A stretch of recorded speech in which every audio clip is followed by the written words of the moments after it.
Minister of Interior, Olubunmi Tunji-Ojo, has condemned Canadian embassy's denial of a visa of the Chief of Defense Staff, General Christopher Musa. The controversy unfolded when General Musa disclosed that he and several senior military were not granted visa to attend an event in Canada organized to honor war veterans. While some members of the delegation were granted visas, others were left stranded and their applications denied.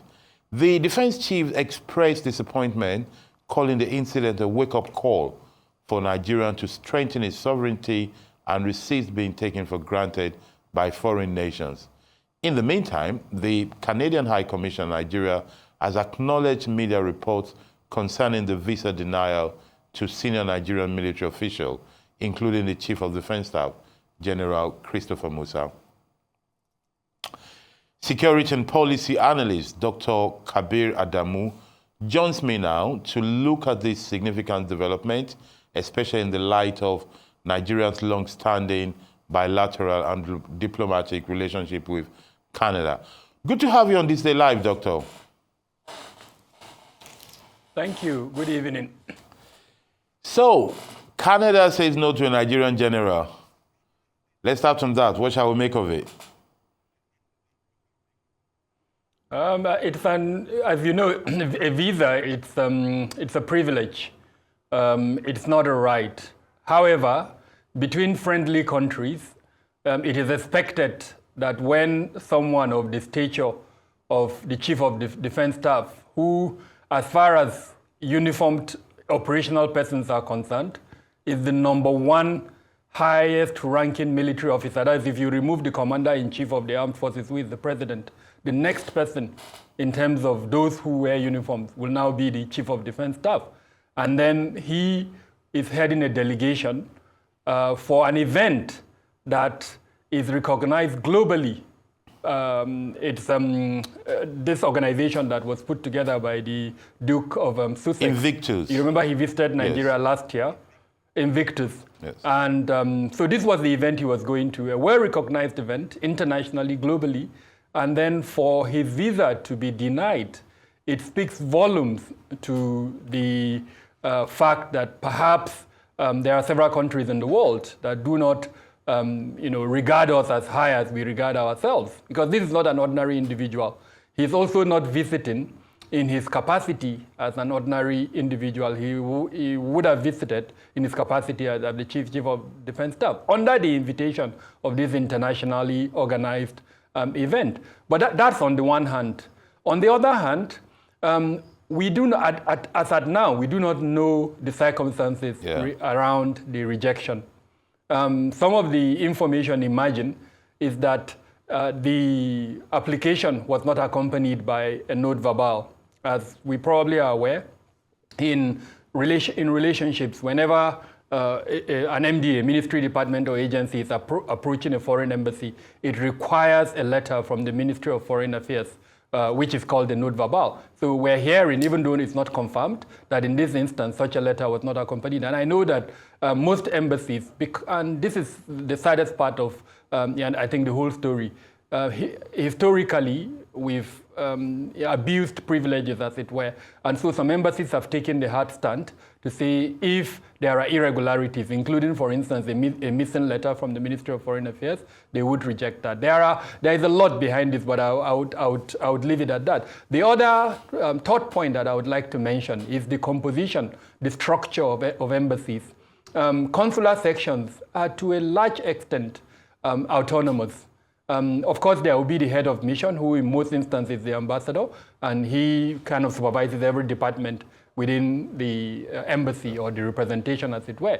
But for some time now, the consular section, especially in Western embassies, have been made autonomous. They've been granted powers. So in the case of, let's say, the UK High Commission, only the Home Office can reverse a decision taken by a staff of the consular department. Most times, the consular officers are not necessarily staff of the Ministry of Foreign Affairs. They may be staff of other departments, including sometimes even intelligence or security personnel. So they have powers. And in this instance, there are several dependencies. There could be a watch list. In the case of Western embassies such as the Canadian High Commission, issues around human rights, issues around abuse of certain protocols could play a role in the rejection of a visa. But like I said, in this stage, we really don't know what led to it. Suffice to say, it wasn't handled properly.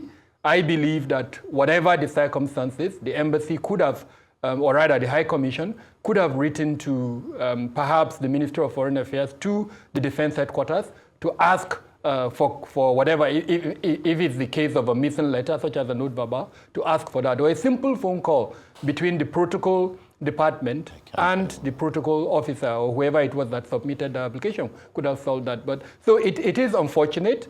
It has created what I would describe as a rather unfortunate development, given the very warm relations that exist between Nigeria and Canada. A significant number of Nigerians have migrated to Canada over the last few years as the Japa syndrome became what it. Allow me to say that I think you have a point. Because a lot of Nigerians have gone to Canada who are neither generals nor chief of army staff or anything, it gives Canada an opportunity to say that we have no problem with Nigerians. I think, as you rightly said, it would be a good thing to say exactly why the general was denied a visa. Is it an administrative error on the part of the general's office, or is it an administrative error on the part of the Canadian office, or is there something more sinister? But I think it's an opportunity for us. I heard the National Security Advisor passionately tell Canada to go to somewhere. But I think it's a good opportunity for us to invite embassies to be more commonsensical and discretional. Perhaps ask for more information rather than reject. Is that something you think perhaps our government should be looking at, Doctor? No, definitely. So I was at the event where this whole incident unfolded. Where the invitation was extended to Canada. From the beginning. No. So it was the Alumni Association of the National Institute for Strategic Security Studies, one of the arms of the Department of State Services, that invited all these high-ranking top of government officials, and it was during that event that this played out. And so I did hear the Chief of Defense Staff when he told the audience that he doesn't know why the visa was rejected. So that gives us an inkling that, as they usually do, they would not really be very clear in why they are rejecting the visa, which is so diplomacy is a very structured process. Yeah. There are steps that you have to take in diplomacy. Now, again, we don't know what led to the rejection, but I would have thought that immediately the Defense Headquarters, the Office of the Chief of Defense Staff, was informed. That office should have written to the Ministry of Foreign Affairs to say, this has a reason. We have applied for a visa. It's been rejected. And then what the Ministry of Foreign Affairs would do is to write formally to the Canadian High Commission to ask critical questions. Why was it denied? And then, of course, remind them of the fact that this is the Chief of Defense Staff and this is what he's going to do in your country. If you have any reasons or any requirement in terms of maybe additional documentation, we'll be happy to provide that. And in certain instances, depending on what the issue is at hand, they can even invite the Canadian High Commissioner for a discussion. Given the stature of the Chief of Defense Staff is of such significance that an action that would clarify why Canada did what they did is significant. We shouldn't just sweep this under the carpet. I don't think we should follow the structures that exist. I totally agree with you. I those think structures that clarity, exist. I think we should get clarity on it, and I hope that is extended. Yes. Let us go to the United States. I hope so too. Let us go to the United States, still on security matter, where the congressman from Pennsylvania thinks the U.S. aid is funding terrorism, including Boko Haram. What was your first reaction when you got that news, Doctor? So, I mean, I put it within the context of everything that has been playing out since Trump became the president of the United States for his second term. As you know, he set up this government efficiency unit, and then, of course, the Congress too, the Parliament, as it were, has also begun processes to enhance government efficiency. And so there was an inquisition that was being done, within the legislature to support that government efficiency imperative that Trump is trying to achieve. And several Republicans, including Scott Perry, came to the Inquisition and made submissions. So it was within that context that I tried to analyze the statement. I listened to it severally, and I was a little bit surprised with the conclusions. If you're a student of critical thinking, which I am, a statement, especially a general one, he was speaking around USAID and the funding of certain countries. He was very specific about Afghanistan, and then in his conclusion, he now went to Pakistan. So the question I asked myself is, was he, in an attempt to make a point, could he have a slip of tongue where he mentioned Boko Haram? Because as an expert who has more than 27 years experience in national security and in terrorism specifically, I'm not aware of any affiliation between Taliban and the Jamaat al-Ahl Sunnah lil-Dawati wal-Jihad or the Islamic State in West Africa province that exists in Nigeria. The generic name that most people call Boko Haram are these two groups, either the Jamaat al-Ahl Sunnah lil-Dawati wal-Jihad or the Islamic State in West Africa province. Now, it is a documented fact that there is no affiliation between the Taliban. I'm being very clear here. As you know, the Taliban is the group that took over power in Afghanistan and is now running that country. So when he made that broad generalization to include Boko Haram in his conversations, I was a bit shocked. So of course I dug deeper in an attempt to see whether maybe I was a bit behind in my understanding of global terrorism. Is there an affiliation between Taliban and either the Jamaat al-Ahl Sunnah lil-Dawati wal-Jihad or the Islamic State in West Africa province? And the outcome of my investigation is still the same. There is no known affiliation between the Taliban and these two groups. So again, it's an inquisition. As you know, an inquisition is meant to be like an investigation.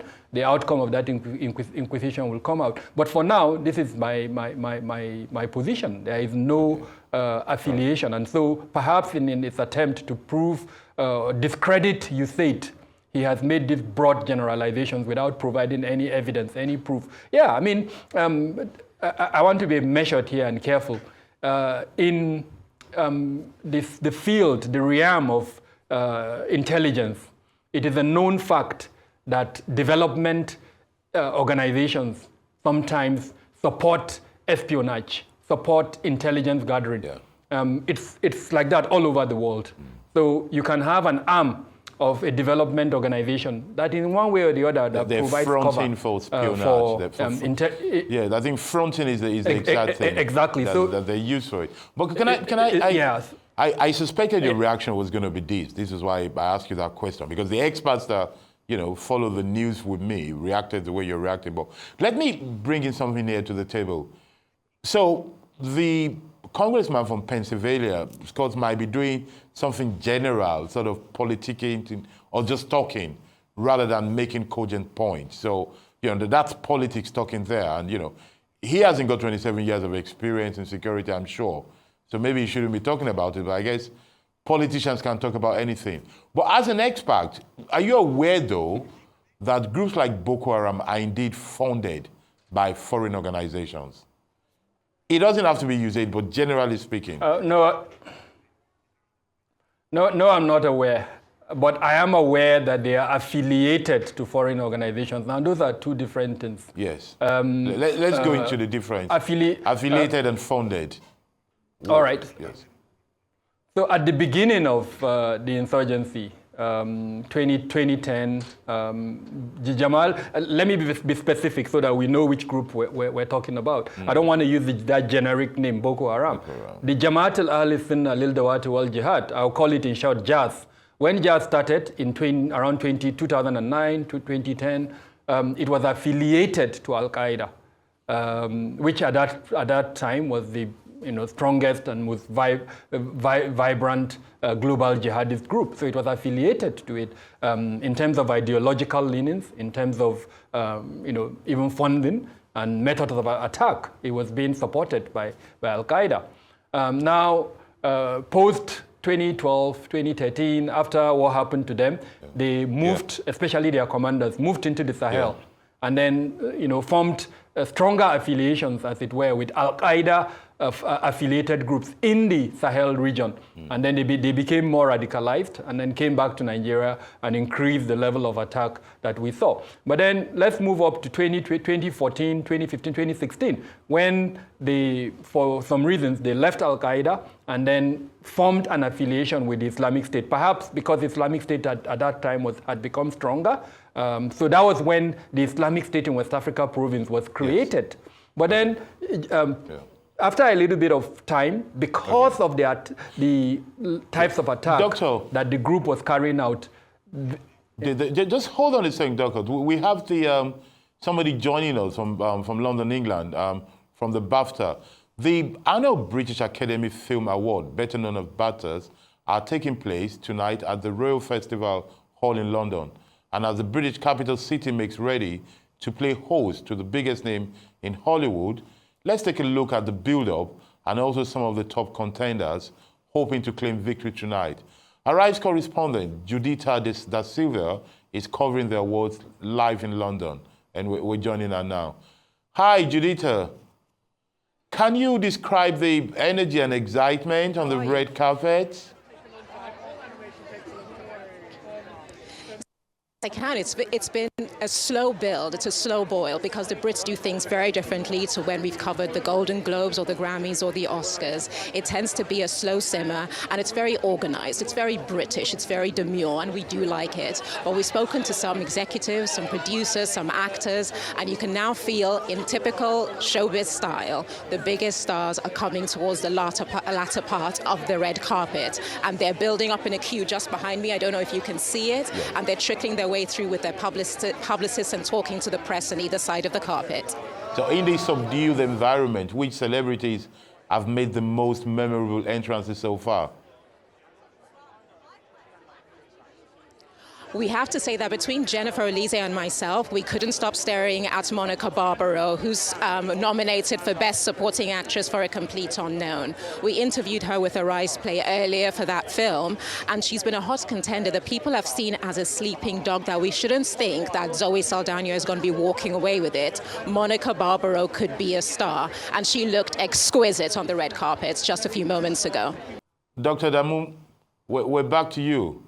We've left the glamorous BAFTA, and we've come to the glamorous you.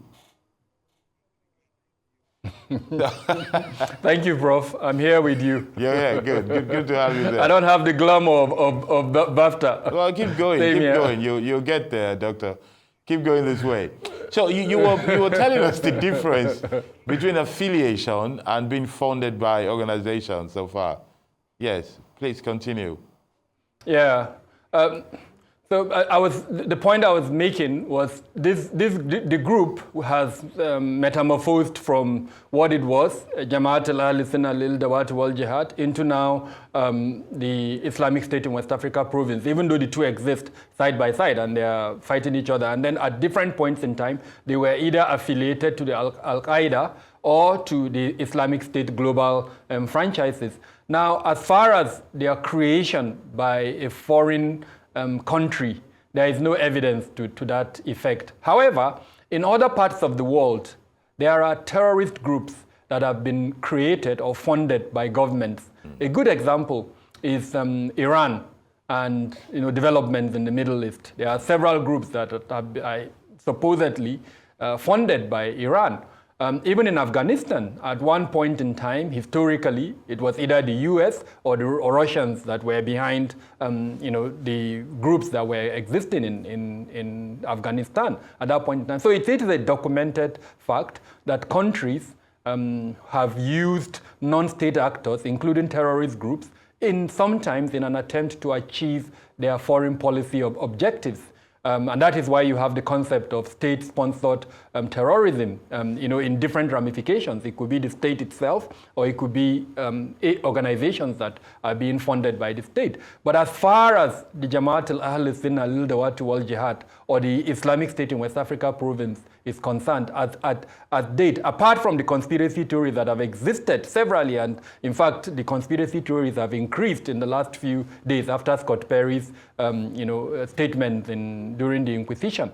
Apart from those conspiracy theories, there is no evidence, fact, scientific, that is supporting that these groups were created by either a foreign government or one of the arms of those foreign governments. But having said that, even where they're going to do this, they're not going to do it openly.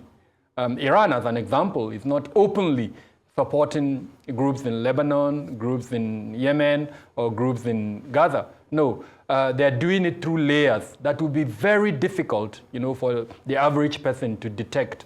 So the onus is really on us as a country to strengthen our intelligence capabilities, strengthen our oversight structures.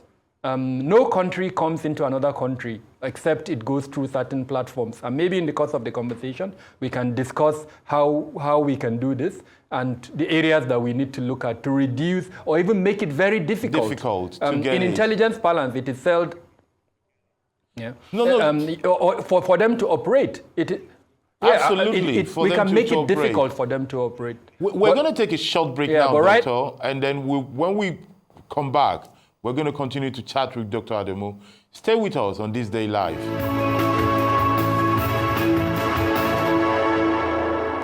This is This Day Live on Arise News channel. I still have with me security and policy analyst Dr. Kabir Adamu discussing security matters. Doctor, you're going to appraise and advise us on the way forward with our security apparatus and operation. Please continue. Yeah, so I was making the point that we can do better. Significantly, our approach to public security management in the Fourth Republic has not changed. And I made the point that there are two major areas that are of significance, which is security sector governance and security sector reform. We all agree that the legacy, especially the military legacy, after a long period of military rule, has affected virtually all sectors. The one that I think it has affected most is security. But then, unfortunately, the legislature, which is really the primary arm of government that has responsibility to look at our laws and improve on aspects that should encourage observance of human rights, efficiency, effectiveness, has not done very well in the security sector. It's not surprising that the security sector continues to enjoy the single highest allocation in our budgetary provisions, and yet we are not seeing a concurrent improvement in terms of security outcomes within the country. In the current budget, the 2025 budget, security still enjoys the single most highest provision, yet the oversight that money should get, we're not seeing that.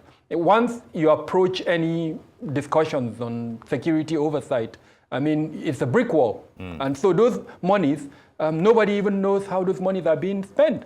So that's an aspect of the security reform that we need to pursue. Public accountability, both operational and financial, should be imputed into the security sector. To give you a very good example, last year, an Operation Fansanyama was started by the military. Now, an operation, it's meant to be a stopgap, procedure. Where there is a challenge, a military operation kind of goes in, solves it, and leaves. But today in Nigeria, we have military operations that are running to 20 years with no timeline on when they are going to conclude. And nobody even knows the amount of money that is going into them. So this is an example of what I mean. And that's just one arm of the security or defense sector within the country. If you look at the others, you now discover how huge the challenge is. And then for security sector governance, there are different elements within the security sector. You have those that have strategic, Thank you very much, Dr. Adamu. So, it's been great. In conclusion, no, you made the point very clearly. More scrutiny, and we have to treat it like a project. Thank you very much, Dr. Kabir Adamu. It's been great having you. I'm sure we'll find more time and platform to talk about it. Thank you for being with us.